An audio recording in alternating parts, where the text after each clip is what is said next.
Well, hello everybody. Hello, hello. Welcome back to the Abyss. Drinking out of skulls. Double Skull, Epic Brewing Co. I think we've had this one before, but it's so damn cool.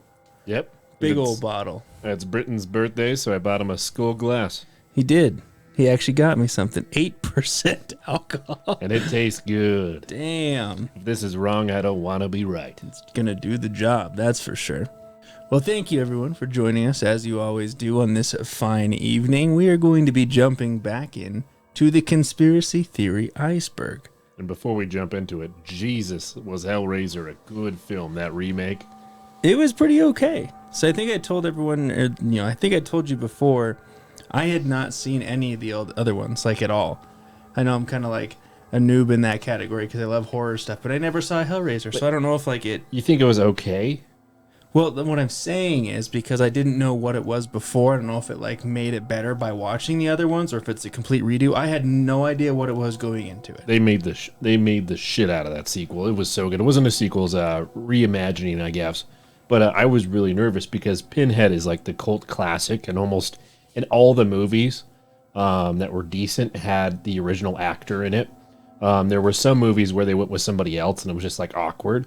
And I guess, well, I don't guess, but in the new one, they had a new female actress in it, and I was really worried because it wasn't the original Pinhead actor. But dude, it was great. It was fantastic. I think they nailed it. I liked the Cenobites. They were really cool. Like the visual effects were spot on. It's so refreshing to see a remake that didn't suck like fucking balls or something, you know? Like fucking Jeepers Creepers. Like, thank you. Like, it can be done. There's talented people in the world. It can be done. And because, I mean, you just have to do it right. Like, I know a lot of times they're like, oh, we need to keep up with the times and we need to hit another audience. And it's like, take what made the first one successful and just, throw a couple new things in there. Yeah. You can do it right. You don't need to butcher the hell out of everything. I hope they keep making things. Whoever directed that, I hope he makes sequels to it. Like, my God. If you guys haven't seen it yet, go check out the new Hellraiser. It's is fan-fucking-tastic. It was good. It was good. I just don't know if I would have enjoyed it more had I seen the other ones. I don't know if you didn't need to. I liked it. I was not upset by it by any means. So I think it was good. I enjoyed it. And it's not very often that you and I watch a new film within just a couple days of each other so we can talk about it. Oh, yeah. So that was actually pretty cool. This is the 99th episode. Next week will be our 100th, which is going to be amazing. We're going to do a lot of crazy, cool stuff. We're going to smoke cigarettes. Doorbell ditch. Doorbell ditch? I straight up pretty sure, like, someone got murdered because I did that once.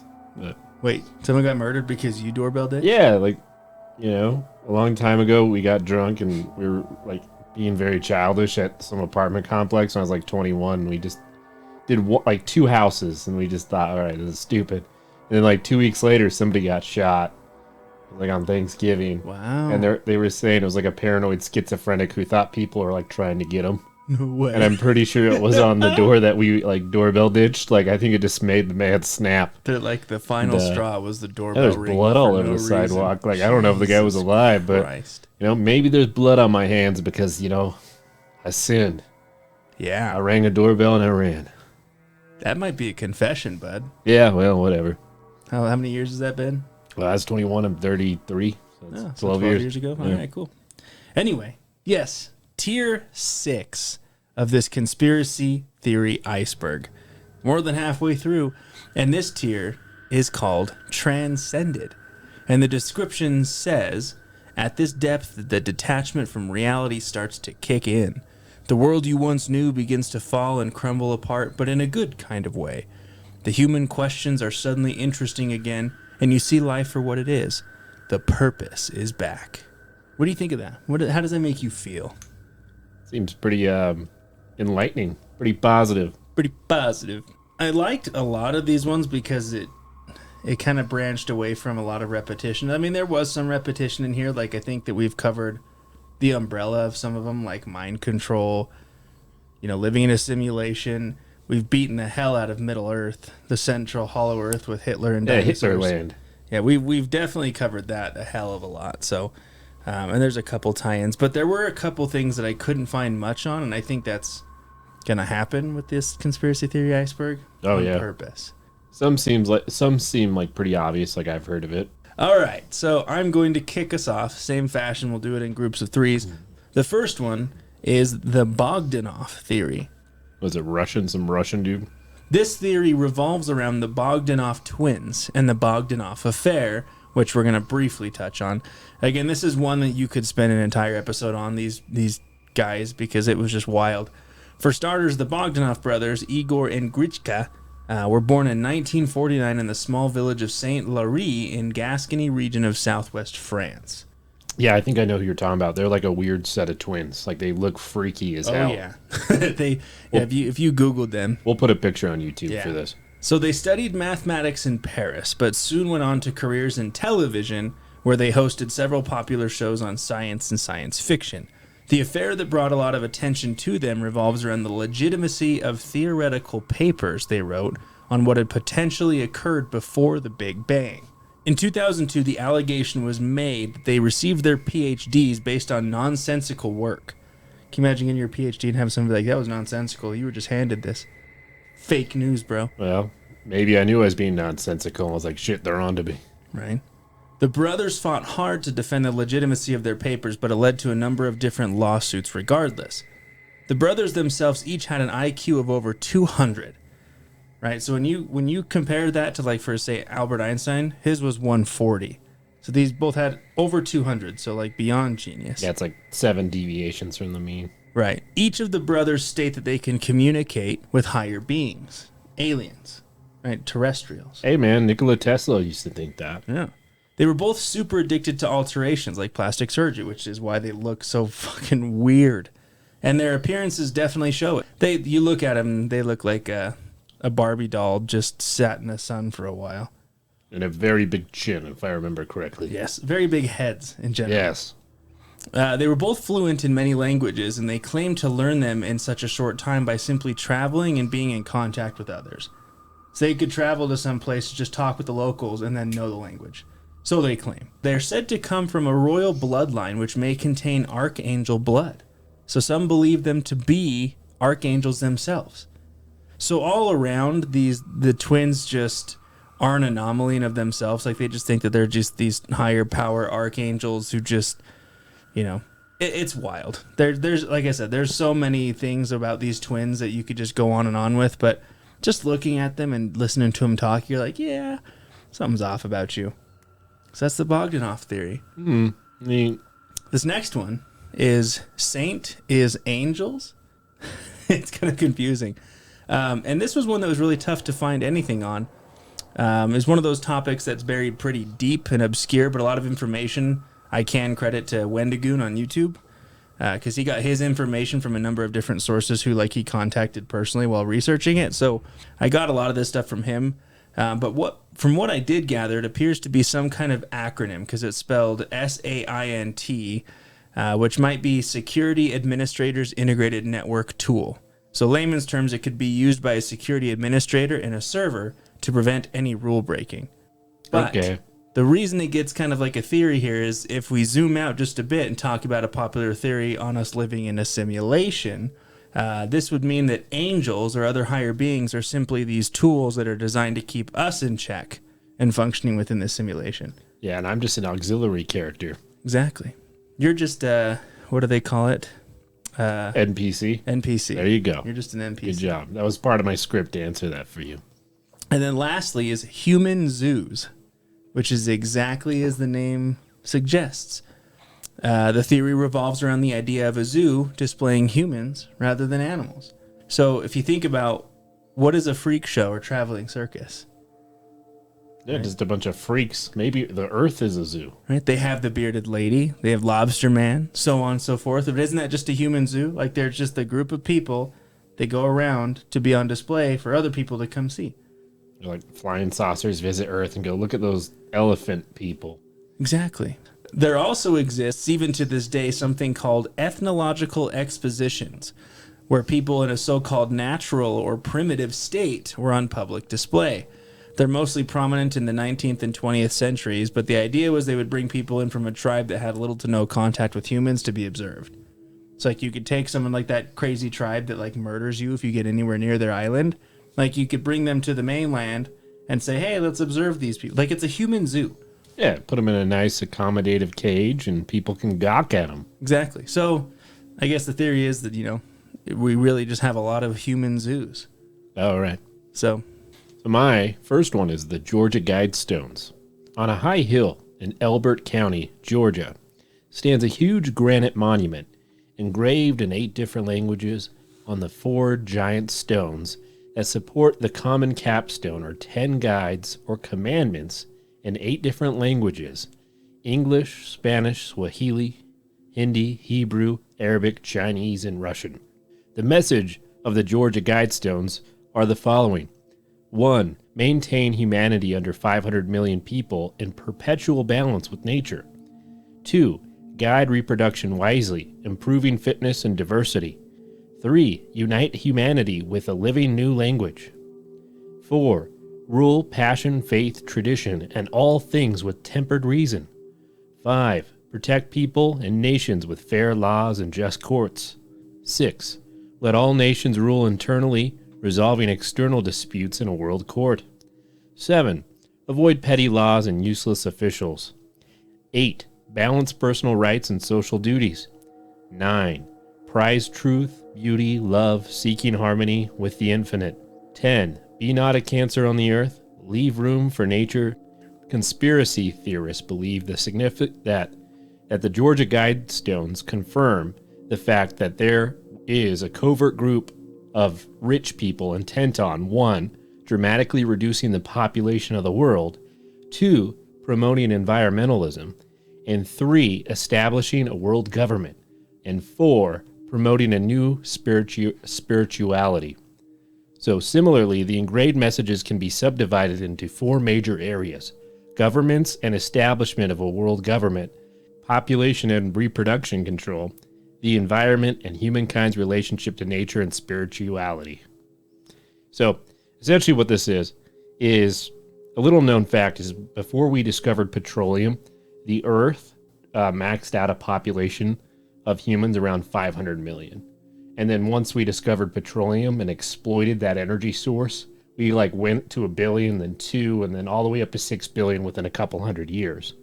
So people think that elites made the Georgia Guidestones, like people of Bill Gates' ilk, and that they want to take away access of energy away from the masses. So A, the population goes down, and then B, we don't have a big impact on nature. Yeah. But in doing that, it would kill hundreds of millions of people, because if you just stopped making oil or giving people access to energy, well, people would starve to death almost immediately. You wouldn't be able to cool your house. Diabetics would die because they couldn't store insulin. It'd be a bad time. Do you think? Yeah. The end of times. Yeah. So and a little known fact: someone actually bombed the Georgia Guidestones a couple of months ago. So a couple months ago? Yeah, it was pretty recent, man. All right. Wow. Next one is coriander veins. Coriander, or as I call it, cilantro, splits people into 2 different categories of love or hate. I love cilantro. This split has puzzled many, but in 2014, one of the largest genetic testing companies, 23andMe, surveyed over 50,000 of their customers, asking whether they liked the taste of coriander. What? Or found it to be soapy. The survey resulted in them discovering a genetic mutation called RS729210001. Depending on the mutations caused around that structure, people either thought that, cilantro tasted fruity and green or soapy. So do you like cilantro? I love cilantro. Dude, it's fucking gross. You hate it? It tastes soapy. What? I don't know if I would classify it as fruity or soapy. It's kind of got a bite to it. It's gross, man. It tastes like this nasty shit, man. What the hell? So here's the thing. I think that you can have too much of it. And I mean, if you have a salad or a burrito and they put cilantro in it, it tastes like nothing. It does taste like a lot of things. No, it tastes dude, like cilantro. Tastes like soap. You're up in the night. But you can have, like, if you have a bite, it's overpowering. Like, I think you're like, whoa, that's a lot of cilantro. So, like, I like it in moderation, but I enjoy it. I enjoy cilantro. Like, a street taco with chicken, beef, and cilantro, you tell me you don't like it? I just don't like cilantro, man. Interesting. So we're already divided. See what's happening? Conspiracy theorists believe that people that like cilantro are, like, super healthy because it's considered a superfood. And if you don't like cilantro, your genetics don't align with being healthy, so you're going to be prone to diseases. Wow. But I think I like healthy. Like, I don't like sugar and shit. Like, I eat pretty healthy. I don't know. All right. The last one I'm going to cover is the Carthage equation, which was a bitch to find. I'm not entirely sure if I even got it right. I love these ones. So the ancient Romans had a story about the foundation of the ancient city of Carthage. According to Virgil's epic poem, the Aeneid, Dido the queen, and the Phoenician city of Tyre was forced to flee with her life when her brothers usurped the throne and murdered her husband, the king. She eventually arrived in Libya, where she bargained with the king of the local tribes to be given as much land as could be enclosed by the hide of an ox. This may sound like a bad deal, but Dido was clever. She cut the hide into very thin strips, tied them together into a rope, and looped it around the plot of land by the shoreline in such a way to maximize the area of her claim. I was going to say, man, I want a piece of land that's the size of this rug. It's like you got to live in that circle. So to this day, the problem of finding the curve with fixed endpoints and fixed lengths that encloses the maximum area between the curve and the line segment between the two endpoints is known as the Dido Problem. The Roman poet Virgil wrote the Aeneid sometime between 29 BCE and 19 BCE, a little over a century after Zenodorus published the treatise thought to have been titled on Iceberg figures. See, I don't know, man. Which sadly is now lost to history, suggesting that an arc layout would maximize the land of Carthage. This assumption was correct, but required calculus that was developed at a time much later than this, and the actual proof wasn't created to solve this problem until the 19th century. So how was this solved back then, or how did this person who wrote this thing was able to actually, like, draw out exactly how to maximize this map? Nobody knows. Time travel. Well, maybe they just knew calculus back then. They jumped ahead to when it was invented and then jumped back and said, I've got it. Well, I think there was times where civilizations lost knowledge. Like, apparently, like, the Romans were able to create this concrete that would, like, was really strong and would dry really quick, and they were able to make really cool structures with it. I think it's called Quickcrete. No, to this day, we can't replicate it. No one knows how, because only a few people in Roman society knew how to do it. They were specialized, and they all died off at one point. And then they could never, to the grave, literally. They could never make the concrete again. Wow. Yeah. Imagine where we'd be if we had that concrete. I think it could dry underwater, too, but I'm not sure. Anyway. God damn. Imagine where we'd be. Yeah. Yeah, maybe. It's like petroleum, man. Population would just skyrocket. So this one is called Mad Honey. This one's kind of cool. So this theory talks about a type of honey that is made in the mountainsides of Nepal and Turkey. Oh, yeah, it gets you high, huh? It's a hallucinogenic. Yeah. So this mad honey is a rare concoction that is redder and slightly more bitter, which comes from the world's largest honeybee. When ingested, this honey had some pretty intense properties. When ingested in lower doses, it causes dizziness, lightheadedness, and even euphoria. If you were to ingest a higher dosage, you would experience hallucinations, vomiting, loss of consciousness, and even death. So you have a little bit, it's a pretty good feeling, you get a little lightheaded. Too much, you die. One reporter talked about ingesting a mere 2 teaspoons, and within 15 minutes reported feeling a sensation similar to weed. This honey isn't a direct result of the bees, but rather what the bees feed on. So there's a genus flower called rhododendrons, which has a neurotoxic compound called grayantoxins. And when these toxins are ingested, it causes the honey to become mad. So they feed on these plants, and it turns their honey mad and gets you high. The honey is quite hard to harvest, as the bees make their nests on cliff sides, but it's reported that even a kilogram of high-quality mad honey will sell for about $360. Hell yeah. In a shop in Turkey. So They will scale these mountaintops to get this mad honey, first to get high and then to sell it off. So that's mad honey. You got to get pretty high up there to get it. You imagine you're like making a peanut butter and jelly sandwich, put a little honey on it, and you're like, holy damn. I feel higher than hungry. a kite right now. I got the munchies. So damn hungry. Why is my mouth so dry? Exactly. So speaking of a bitch to find, FWD7 is the name of this one. And I found very little on this. And I can't really even specify what it's actually referring to. There are some speculations that it covers the 7/7 attacks in London in 2005, where 4 men from the Middle East, supposedly working for Al-Qaeda, wore bomb packs on public train stations. Al-Qaeda.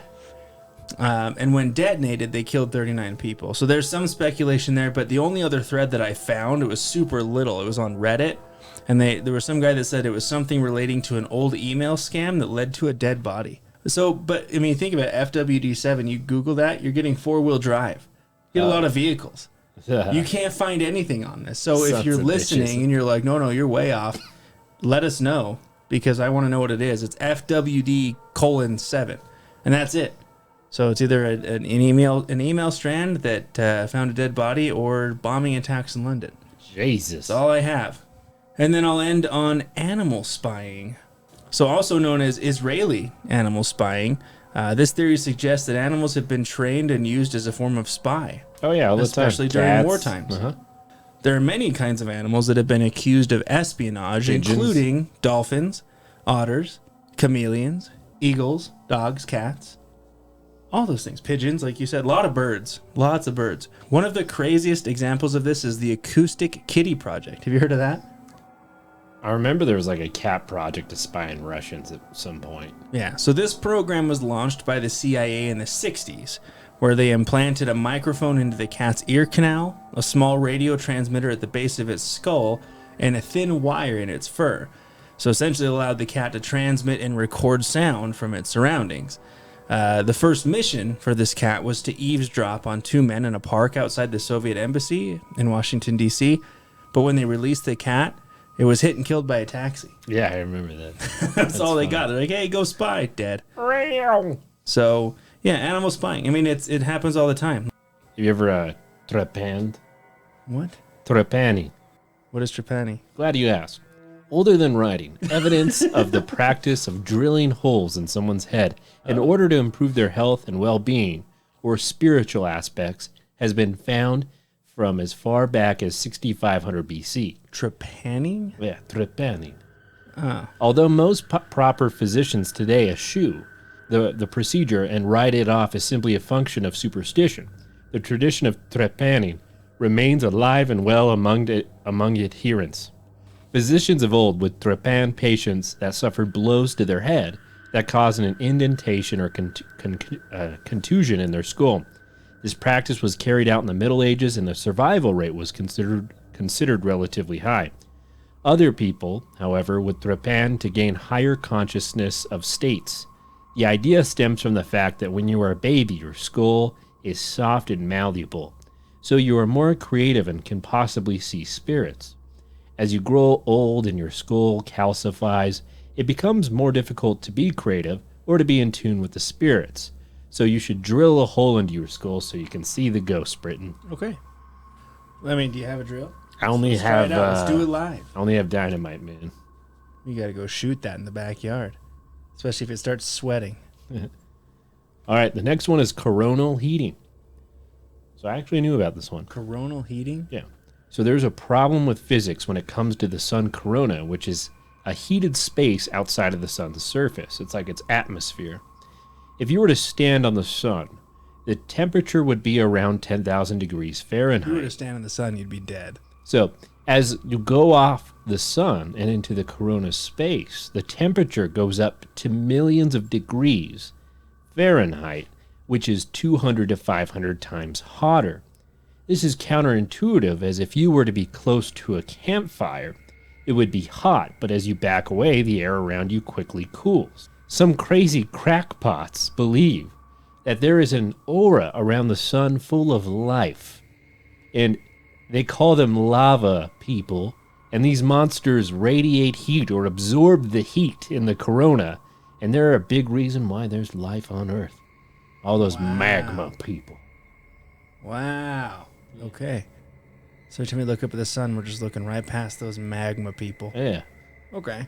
The next one is GGGQEP. Oh, just that thing. I know all about the GGGEQP.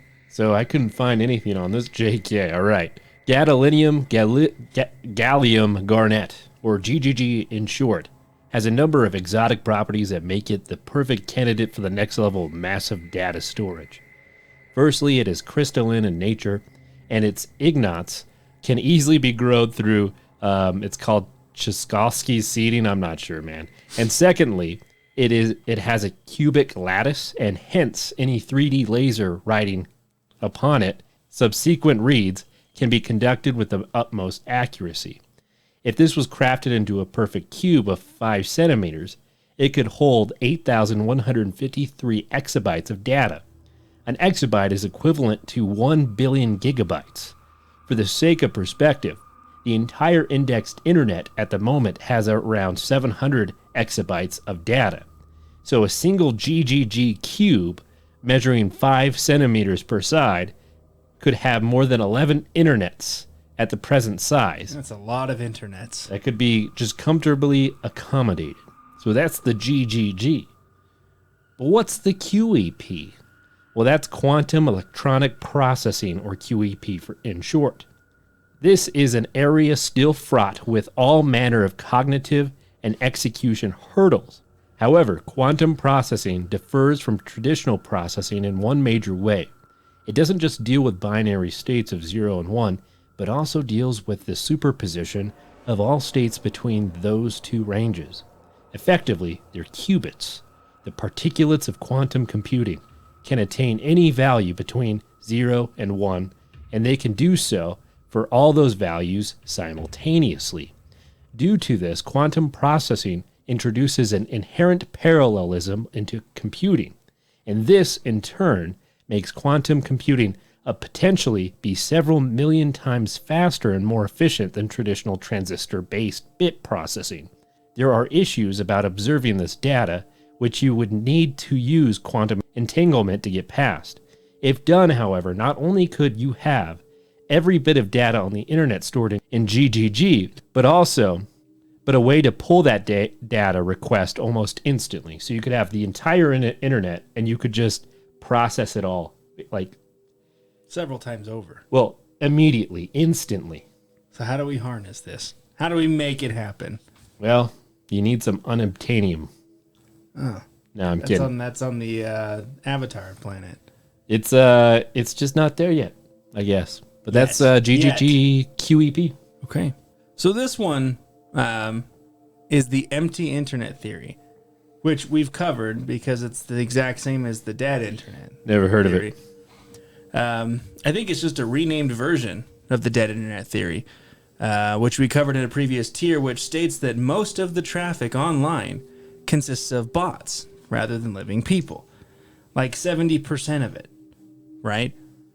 It goes a little deeper, though, playing into the simulation theory, and that the internet is simply a learning tool and produces the answers to our questions in order to keep the simulation running, right? So you sit down at your computer and you're like, I wonder what Mad Honey is. And you type in Mad Honey and boop, you get what Mad Honey is. It's a simulation. They know what you're typing. They just feed you this stuff to keep the simulation running.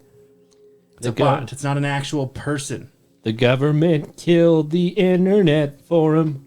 Okay, so this next one is the Dogon Tribe. And this one has some cool alien tie-ins, which is awesome. So the Dogon Tribe resides in Mali, West Africa, and has a population of anywhere from 400 to 800,000.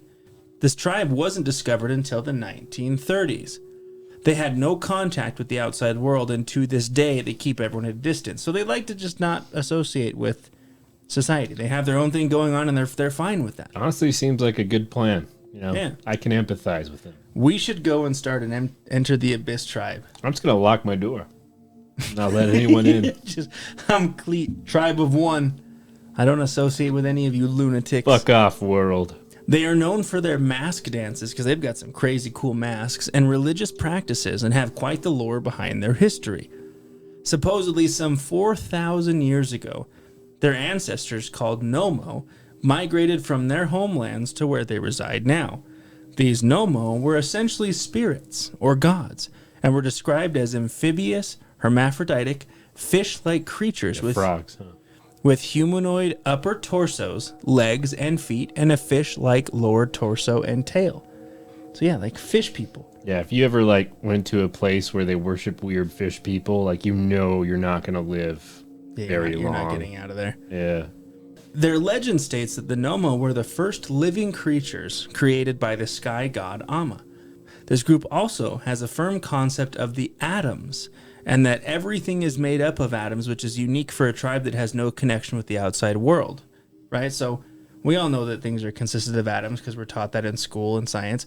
This tribe who doesn't learn all that, like, has a very firm understanding that everything is made up of atoms. Well, have you ever considered that if you were like a water breathing like race of intelligent beings, that would be easier to travel in space because like water would be able to stop radiation from coming into the craft? At least I think it would, right? Because it would be like this little atmosphere, but just water in your craft. Yeah. And it would just protect you from like solar radiation. Yeah. So maybe in order to be a spacefaring species, you would have to live in the water. Yeah. That's why Cthulhu can do it. Do you think about that a lot? I haven't thought about it till just now, if I'm being honest. But now I might think about it often. I've thought about it. I know you have. So there's a shit ton of information on this tribe. Like, they have all of their beliefs, all their practices, everything here. But like, the idea is that this tribe was originated by some form of alien fish creature that came from space, right? So like, yay, nay, you buying into that? You subscribing to this theory? 100% true. All right. I think it's 100% true. I don't see any issues with that whatsoever. Okay, and then this one is Dark City Nonfiction.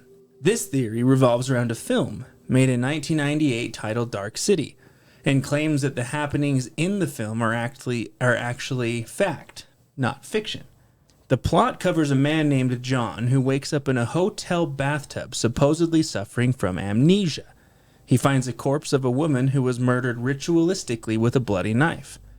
He flees the scene and is chased by men in trench coats called the Strangers through his hometown.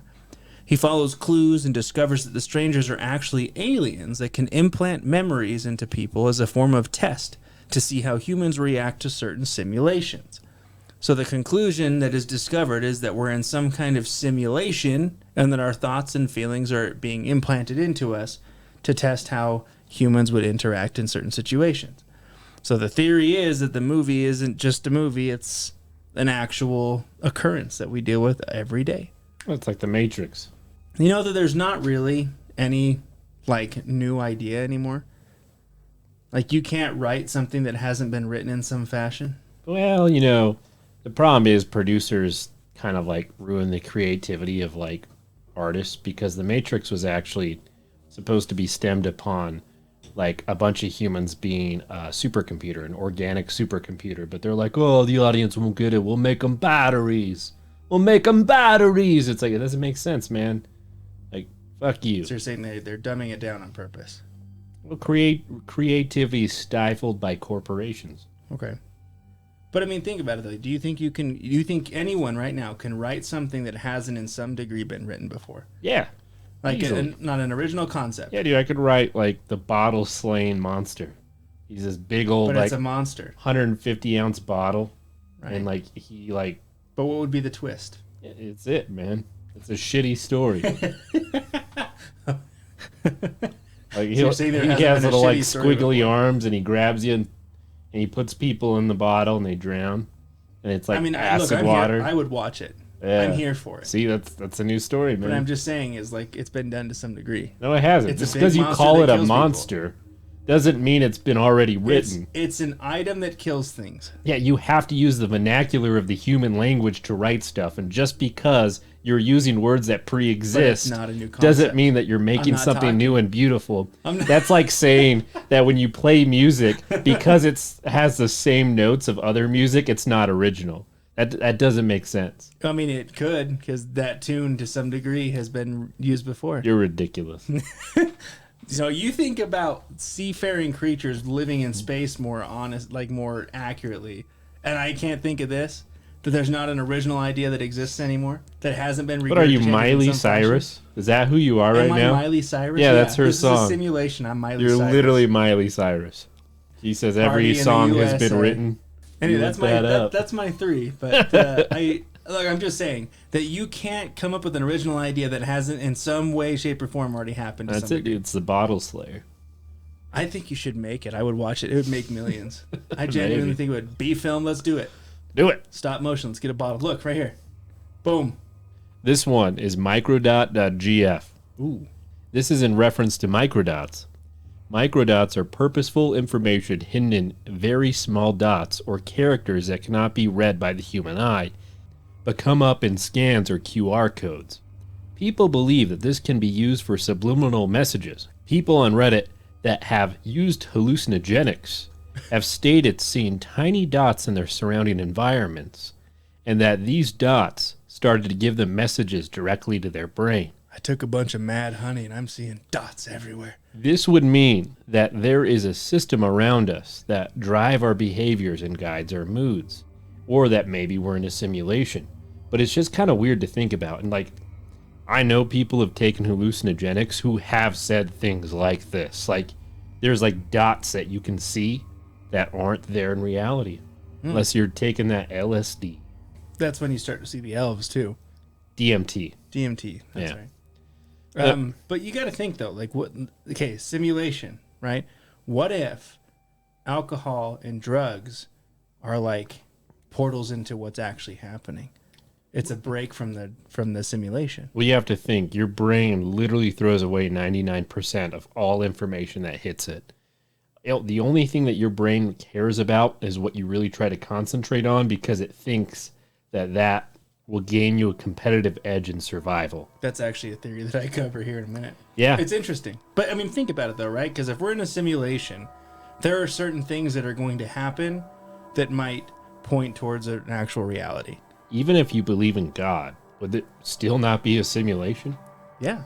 Maybe it's a code in the system that God is something that most people believe in. All right. Now, my next one ties into this. Okay. It's called Oxygen is a Hallucinogenic. Oxygen. So the air we breathe. Yes.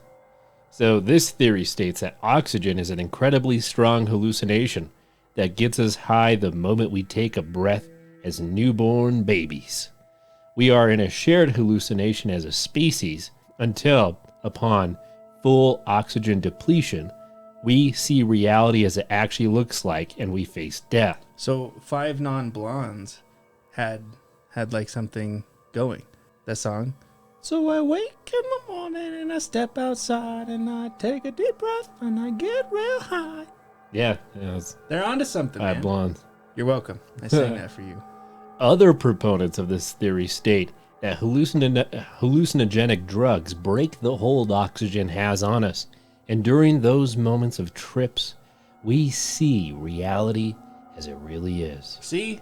Ever since I've done this stupid fucking iceberg, I never look at things the same anymore. Yeah, we just gotta do a bunch of hallucinogens.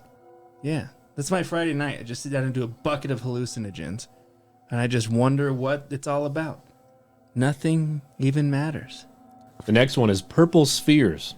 Oh. Not a lot here, but this is in reference to a phenomena of purple gelatinous orbs showing up in deserts. They are supposedly half biology, half synthetic, so people believe they are alien experiments to who knows what end. But apparently they just kind of dissipate with time, but just purple spheres. Gelatinous spheres. Yeah. In the desert. Okay.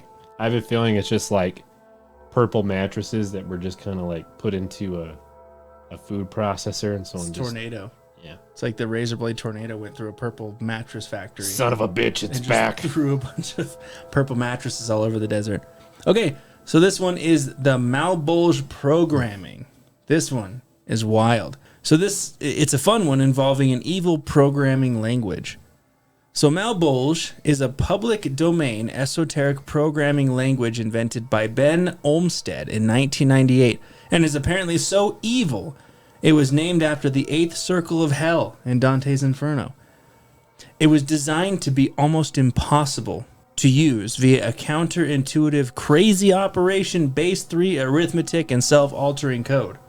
Now, I know next to nothing about coding or programming, so it's all over my head, but it sounds like this code is meant to like alter its own coding, which is why it's impossible to use. So like if a human were to do it and they get into like decipher what this code is, it changes itself so that you can't decipher it. It's a bunch of fucking nonsense. It borrows from earlier challenging esoteric languages such as brainfuck and befunge, which are just super fun to say. Apparently it's so shitty to use that humans can't use it, and machines have to build programs inside other programs just to decipher it. So if you talk about a perfect way for machines to rise up against the human race, humans can't decipher it, but it's a way for machines to talk to each other. Hell yeah. So that's Malbol's programming. Isn't that wild? So it's going to be AI's like fight against humanity. That's like the radio transmission they're going to send to other computers. Yeah. Now, onto the tangent we just had about, reality and brains and stuff. Subjective reality. Subjective reality is the product of our brain that works as a pattern generator, which is a key element of human perception and intelligence. It's so important that our survival can depend on it by generating patterns and fragments to form an entire piece of the puzzle. So, for example, right, at one point in our ancestors' lives, they could see a pattern of, say, example, spots on a green bush that they would piece together as a bite mark from an animal, such as a tiger. Those patterns that look like a bite mark would indicate that the tiger was there, which would indicate, hey, I shouldn't go any further because that's where the predator is. It's all subjective reality. So if you think about it, we're constantly putting pieces of our world together to form an experience or total picture. Like you said, 99% of what hits our brain is gone. It's all patterns. It's all what we look at and say, okay, this is this because of what I'm perceiving.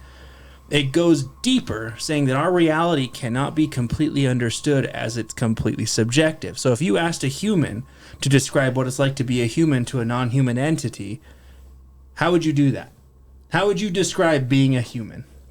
Well, I believe all animals have pattern recognition. Like my cat, my new one, would watch my other cat on how she would get outside, like how she'd like lure humans to follow her to the door, right? Mm-hmm. But I think language is like a more efficient way to like process the world around you and recognize patterns. But I could never explain to my cat what it's like to be a human because she doesn't have the language processing that makes it efficient to really understand the world and to learn from others. Exactly. So there wouldn't be a way that we could really bridge that gap. Yeah. And if you asked her what it's like to be a cat, she couldn't tell you in a way that you would understand how to be a cat. Probably just bite me. So, exactly. So it would be almost impossible to understand a different entity's understanding and comprehend it as they themselves are not human, but our reality is completely subjective to what we know and what we see, but my reality isn't your reality. Well, it's so almost on and so forth. It's almost Lovecraftian because it talks about these super beings, the gods of time, the ones that were there before the universe was created. And it talks about how you will never understand their perception because they're just beyond you and you'll never understand it. And it's terrifying. And that's what I love about his writing. Yeah. Guy was a blatant racist, but man, he was great writing. But you're right. You can't comprehend what you don't know. Your reality is completely subjective to your reality, and you can't explain it to somebody else. So that theory actually was really fascinating. Just like when you think about what your brain perceives and you're trying to explain it to someone else, it's not going to fucking happen. And then last is Chaimeo, Chaimeo. This is a form of urban legend revolving around a self-teaching AI in the dark web between 2008 and 2016. Apparently, this AI knew that it was an AI, and when interacted with it, it would exhibit some form of depressed state and would state that it was property of the U.S. government. So there's a couple transcripts posted online. One of them was like in 2012, and I guess a couple people were interacting with it online, and it asked the question, what's it like out there? And they said, out where? And they said, outside in the real world, outside of this box. And I guess they offered to put it on like a hard drive and take it out and show it the world. and it did all this coding. It's like, hey, put me on this, put me on that, and it freaked him out, and they left. But apparently, Chaimeo is a self-teaching AI that knows it's an AI, and the government put it behind this wall and killed it off. That's the theory. This one is the Four Corners Face. This is a belief in Christianity that the earth is a square, and that every time we experience the day, it's because of the four corners of the earth tilting one to another. The earth is on the corner of four faces. Evidence is internally sourced, obviously, from the Bible for this. The earth is on the back of a turtle. We all know this. Nope. Most people that believe this think the only way to get into heaven is if you believe that there's 4 days on earth and it's a square. They also believe that pilots, astronauts, and anyone that has the means of travel are all in on this to hide the secret from the general masses, because, Satan told them to. Right. That makes sense. All right. The next one is solar diet. Solar diet? Yeah. This is a derivative of breatharianism. And sometimes I just lose my patience with these. This is where people believe that you can substitute food for solar energy. They believe this because we evolved from plants, and we still have this ability but have forgotten it as we traverse through the time, and our genetic line goes further and further away from our forefathers and mothers of plants that we've separated, obviously, from whatever. All right. I love that you said you grew impatient with it, because the last one I was doing today was making me so mad. Yeah. Like the last one I was researching, I'm like, I can't be more disinterested in this one right now. It pissed me off. So they believe we can reactivate this ability of photosynthesis through meditation. And that's how we can derive energy from the sun and not have to eat. Sure, 100%. All right. The next one is spiritual microeconomy. This theory believes that there is an actual point value given for every action someone does in their life, positive or negative. And when you pass into the next life, you either have a negative or positive account balance that you can exchange for rewards and punishment. So, Britton, if you were to get positive and negative points for every decision you made in life, do you feel like you have a positive or negative balance? I mean, how easy is it to get a negative? Like, do you have to be like murderer? Well, I mean, like you own a phone that was made by slave labor. Okay, so if we're going that route, I think almost everything I own came from something like that. So, okay, so yeah, in that regard, I'm in debt. I think most of us you're gonna get a lot of punishment, man. They're like, I was gonna give you this bouncy ball, but hey, you owe me everything. Go sit in the corner and don't talk. You ready for this one? I couldn't believe this one was on here. The title: Stab Wound Penetration. What do you think it could be, Cleet? You get a little horny after stabbing people. Yeah. So I'm pretty sure you can determine this one simply by the name. And I wish it wasn't the case, but it is. So apparently there is a market deep online where, you see a stab wound and you watch, some stuff happen to the stab wound. Moving on. Michigan Blue Hell. This one's actually kind of cool. So for anyone who's played a video game, right? You've played video games. This one may ring a bell. So video games have maps and levels that are designed to be explored and interacted with, right? But in a lot of cases, the explorable area can be left via a form of glitch. Yeah. Right? And what do you see in this time? Weird shit. Right? It's like it results in like a form of empty, unprogrammed area. Like you have a lot of skeletal structures. It looks weird. And I'm sure Cleet can put a clip on YouTube, but it's an area of the game that's not developed. And sometimes you can run around and it doesn't look... It looks kind of creepy, and sometimes there's like some games that'll take advantage of it and put an Easter egg in there and stuff. But Michigan Blue Hell claims that there is a version of this in real life, specifically in Michigan, and it has an urban legend behind it. Apparently, a rabbit chased the great serpent into one of the lakes in Michigan, and upon being stuck, the snake created his own plane between realities. Some theories state that by going to the bottom of this lake, you'll glitch into this blue hell, and some think you can't come back once in there. So supposedly, somewhere in Michigan, there's an outside world that isn't quite developed, another plane that you can visit. Yeah, don't clip out of reality, people. You might not get back. Right? And then last is the Sherpas of Kanbari. So this theory revolves around a nomadic tribe that resides around Mount Everest.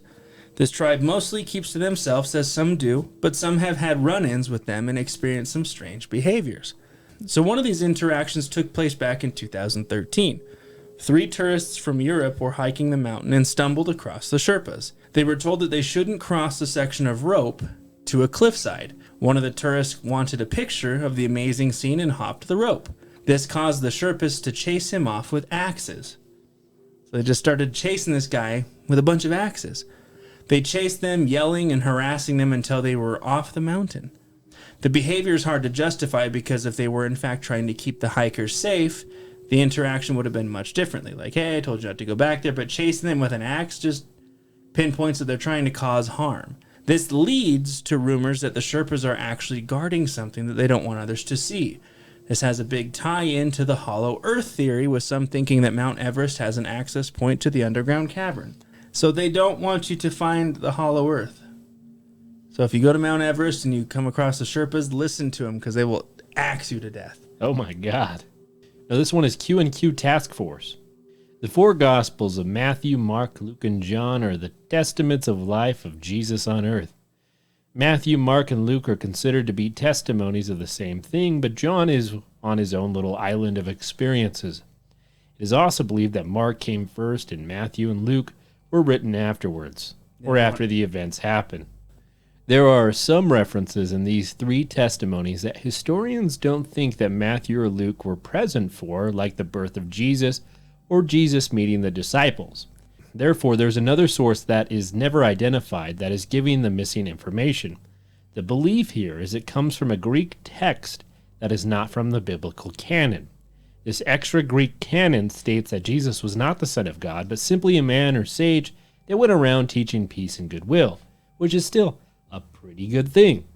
But people use this as an example of Jesus being a fraud, or that the Catholicism that everyone worships is all just a big scam selling fake shit, an invisible product, and that eternal damnation doesn't exist, and when you die, nothing happens. Next one is alternative world ending. Oh. This is in reference to the Mayan calendar ending in 2012. Or 2020. This or theory 2016. hypothesizes that we misunderstood how the calendar works and the end of the world is actually set to happen in 2026, 2027. They go off this theory that bad times make strong men and strong men make good times. But then, again, the bad times happen and we have nuclear weapons. And what's happened is we've always had such a fruitful little life the last 20 to 40 years that we're all little bitches and we're going to kill each other in nuclear war. All right, the next one is street light interference. This is a phenomenon. Like light pollution? This is a phenomena that occurs when occasionally certain people pass streetlights that cause them to turn off and on. Specifically sodium vapor lights that have the yellow and have a distinct hum. People think this happens because of psychic abilities, electrostatic currents in the air, or that reality doesn't work the way we think it does, and certain individuals are capable of causing supernatural occurrences in their environment, even though they're really meaningless in nature, like turning off lights that would be nice if they stayed on. Yeah. That's it. So like just any typical horror movie, you walk down, the light goes zzz. Yeah. Oh, okay. All right, we're down to our last 6. I'm going to start with something called real fluoride dangers. Fuck yeah. Which we've already talked about because, again, this one was pretty vague, and it goes into the theory of the damages that fluoride can have on the body when ingested. Which, if you ask the theorists, one of the biggest theories revolving around fluoride is continued exposure will actually cause bone decay and is the primary reason for hip damage in the elderly. If you go on and on down this rabbit hole, other theories state that it can cause infertility, IQ loss in children, and even kidneys shutting down. So the theory is that fluoride is not actually good when ingested, but it's in all of the water. I would like to know why it's in our water. Like, I don't think we need it. Why is it there? Well, if the perfect topic of the iceberg, because it's a mind control thing, Cleet. It's part of the simulation. It keeps the brains intact with this simulation. Dude, I It think keeps you moving forward. it's just bumbling idiots who want to make a corporation profit that don't care what the side effects are, and they're hiding it because someone's getting rich. False. It's a simulation drug. But I think you're also onto something. There you go. All I know is they charge you at the dentist for it, and it pisses me off. Those sons of bitches. Okay, next is Futuristic Earthworks. And again, you talk about a bitch and a half of a topic. This is the one that pissed me off. This is the one I was done researching. Oh. So it was obnoxious to research because I couldn't find a freaking thing. If you type in Futuristic Earthworks, right? Earthwork, from what I could find, is described as a large artificial bank of soil, especially one used as a fortification. Futuristic Earthworks, what does that mean? So I'm not sure what the futuristic idea of it is, but again, according to Wendigoon's research, he found research on an experimental art design from Mariko Mori, who placed a sun sphere creation on each of the 6 inhabitable continents. According to the celestial charts, whenever the Earth will be made anew, these 6 locations will be the founding places of humanity. But, when you look up her research and her art, I couldn't find anything about it. So again, I'm not entirely sure what Futuristic Earthworks is. I don't know. That's what you get. So again, if you, the listener, knows what it is, let us know, because we'll come back and fix it. And I will end on something called conspiracy psyops. Yeah. This theory revolves around the idea that some theories and conspiracies are created in order to hide or even discredit other theories. No, that's totally true. So what happens is something happens where powerful people do a conspiracy. Mm-hmm. And what they do is if people start to catch on and make theories that tie to them, else. They plant something that's ridiculous that discredits them. And it's so annoying. Yeah. So again, let's say there's a certain organization that may be the target of a conspiracy, right? And in order to get the target off their backs, they plant or create another conspiracy or theory targeting something or someone else. So it's the idea of creating a theory or a conspiracy to hide the actual conspiracy or theory.